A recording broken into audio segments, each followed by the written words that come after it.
Assalamualaikum warahmatullahi wabarakatuh. Video kali ini sebagai ujian tengah semester mata kuliah transmisi dan distribusi. Dalam video kali ini, saya akan mempresentasikan mengenai predictive maintenance saluran udara tegangan ekstra tinggi. Sebelumnya perkenalkan dulu, nama saya Lilis Rahayu. Saya dari kelas L2A program studi D3 Teknik Listrik. Oke, untuk mempersingkat waktu, langsung kita mulai saja membahasnya. Predictive maintenance saluran udara tegangan ekstra tinggi disebut juga dengan pemeliharaan berbasis kondisi. Condition based maintenance adalah pemeliharaan yang dilakukan dengan cara melakukan monitor dan membuat analisa tren terhadap hasil pemeliharaan untuk dapat memprediksi kondisi dan gejala kerusakan secara dini. Hasil monitor dan analisa tren hasil predictive maintenance ini merupakan input yang dijadikan acuan untuk tindak lanjut planet corrective maintenance. Sekarang kita bahas ruang lingkup maintenance. In-service measurement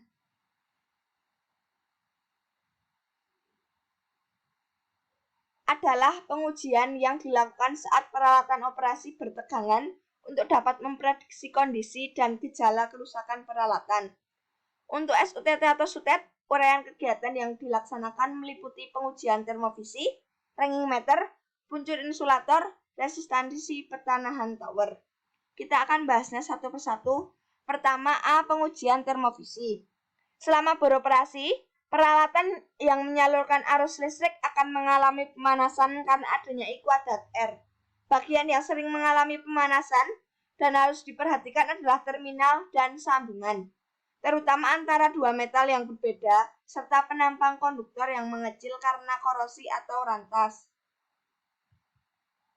Kenaikan I kuadrat R di samping meningkatkan rugi juga dapat berakibat buruk. Kenapa? Karena bila panas meningkat, maka kekuatan mekanis dari konduktor akan melemah. Konduktor bertambah panjang, penampangnya mengecil, panas bertambah besar. Apabila demikian terjadi secara terus-menerus, konduktor akan putus. Pengukuran panas secara langsung pada peralatan listrik yang sedang beroperasi tidak mungkin dilakukan, terutama untuk SUTT dan SUTET. Kenapa? Karena tegangannya yang tinggi. Deteksi panas secara tidak langsung dapat dilakukan dengan menggunakan teknik, yaitu teknik sinar inframerah. Sinar inframerah atau infrared sebenarnya adalah bagian dari spektrum radiasi gelombang elektromagnet. IR mempunyai panjang gelombang antara 750 nm hingga 100 mikroM. Ini ada gambar spektrum elektromagnet, di mana ini adalah range frekuensi dan ini adalah range wavelength-nya. Detektor inframerah adalah fotodetektor yang sensitif terhadap radiasi sinar inframerah. Dua jenis utama detektor ini adalah jenis thermal dan fotonik. Sebagai contohnya ini sebagai berikut ya. Ini ada contohnya, ada tipenya, ini ada spectral range-nya. Bisa dilihat. Indium gallium arsenide fotodiodes dengan spektral range 0,7 sampai 2,6. Dan masih banyak lagi, ini bisa dilihat di sini. Jenis detektor panas dalam prakteknya ada dua macam detektor panas yang digunakan, yaitu scanning dan spotting. Scanning itu pengukuran secara menyeluruh di sekitar objek. Metode scanning juga sering disebut termografi. Sedangkan spotting yaitu pengukuran pada satu titik objek. Penunjukannya langsung suhu objek tersebut. Ini adalah gambar termovisi.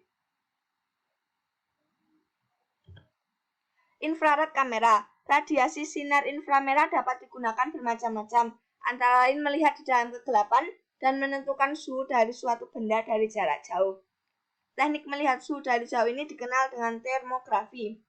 Dengan cara ini, maka dapat diketahui bagian-bagian yang mengalami panas berlebih di luar kebiasaan. Tingginya suhu dapat dilihat pada skala warna. Ini adalah gambar tampilan termalnya. Infrared kamera itu mendeteksi delta T, kemudian tergantung arus, dipengaruhi oleh radiasi panas matahari dan lingkungan, biasanya terdeteksi setelah fase lanjut. Kemudian bila suhu tertinggi yang terekam masih di bawah yang diizinkan, maka evaluasi foto dianggap normal. Namun bila terjadi pemanasan lebih setempat, sehingga terdapat perbedaan suhu yang signifikan dari gradasi warna antar bagian peralatan, berapapun besarnya maka keadaan ini harus segera ditangani. Kenapa? Karena pasti terjadi penyimpangan. B. Ranging meter. Pengukuran menggunakan ranging meter untuk mengukur jarak antara pohon atau benda lain dengan konduktor, tanah dengan konduktor, maupun jarak antara tower ke tower pada SUTT atau SUTET, dan akan selalu memberikan nilai absolut. Beberapa mode pengukuran pada ranging meter sebagai berikut. Contoh pertama, scan. Mode ini memungkinkan pengguna untuk mengupdate jarak secara terus-menerus selama 10 detik dengan tetap menekan tombol bulat.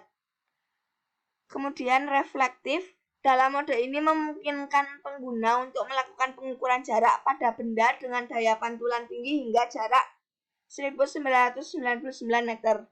Jangan menggunakan mode ini pada jarak standar.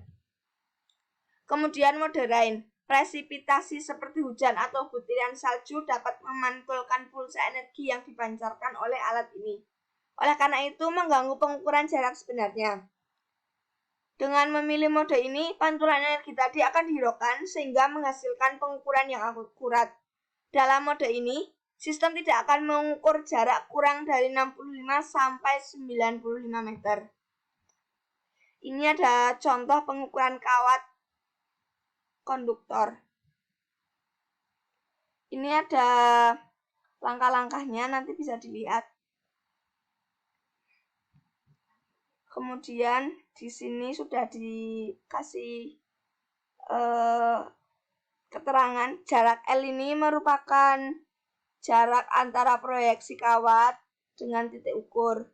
Sedangkan jarak H ini merupakan jarak titik pandang. Kemudian ada juga jarak XS. Jarak XS ini tinggi kawat semu hasil papan ukur.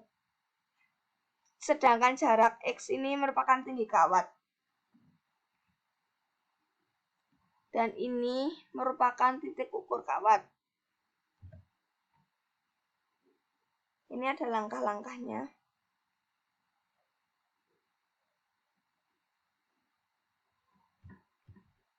Lalu bagaimana dengan pohon? Sama. Jadi di pohon pun juga sama cara pengukurannya. Seperti ini sudah dijelaskan. Dan ini juga ada keterangan. Ada jarak H. Jarak H ini tinggi titik pandang. Kemudian ada jarak ZS. ZS ini merupakan tinggi pohon semu hasil papan ukur. Ini merupakan kawat fasa, sedangkan ini titik ukur ujung pohon yang terdekat dengan kawat.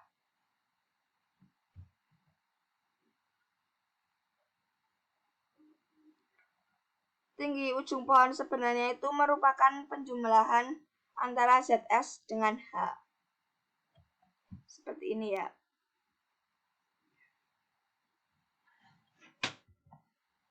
C. Pengujian funcur insulator. Definisi funcur test adalah tes dengan memberikan tegangan impuls pada piring insulator.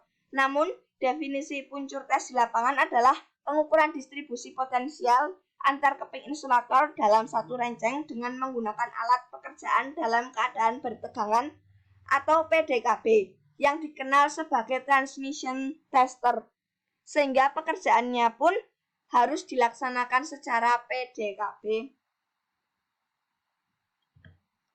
Distribusi potensial pada keping insulator dalam satu renceng memang tidak merata. Hal ini diakibatkan adanya arus bocor insulator dari sisi konduktor bertegangan ke sisi menara. Arus bocor inilah yang dimanfaatkan oleh transmission tester untuk mendapatkan besaran tegangan setiap keping insulator. ITC, insulator tester kamera. ITC dapat melakukan pengecekan daya elektrik dan melakukan cek visual insulator dalam waktu bersamaan secara live, sehingga didapatkan dua pelaporan hasil pekerjaan, yaitu pelaporan daya elektrik insulator dan pelaporan visual insulator. Ruang lingkup ITC, pertama SUTET 500 kV tension dan suspension, kedua SUTT 150 kV tension dan suspension, ketiga SUTT 70 kV tension dan suspension. D. Pengujian resistansi pentanahan tower. Pentanahan tower adalah perlengkapan pembumian sistem transmisi yang berfungsi untuk meneruskan arus listrik dari tiang SUTT maupun SUTET ke tanah.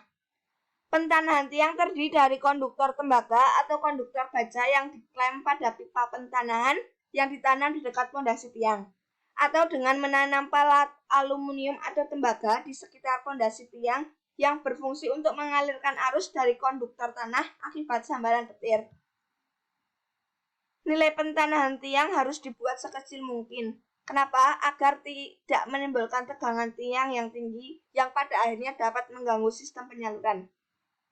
Di sini ada batasan pentanahan tiang. Pertama, sistem 70 kV maksimalnya itu 5 ohm. Kemudian sistem 150 kV maksimal 10 ohm. Sistem 275 kV atau 500 kV maksimal 15 ohm.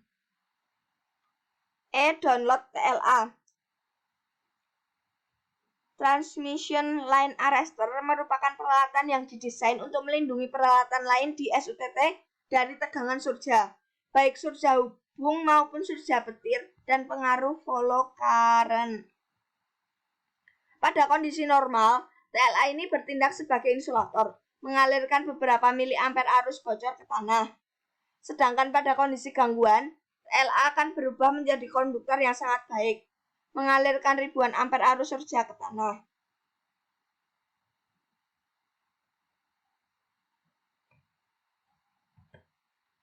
F. Shutdown testing atau measurement adalah pengujian contoh yang dilakukan saat peralatan tidak beroperasi atau padam untuk dapat memprediksi kondisi dan gejala kerusakan peralatan secara dini, khususnya pada transmisi yang sudah habis masa manfaatnya.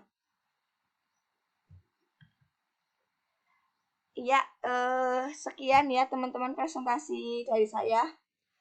Tadi kita sedikit membahas tadi mengenai predictive maintenance.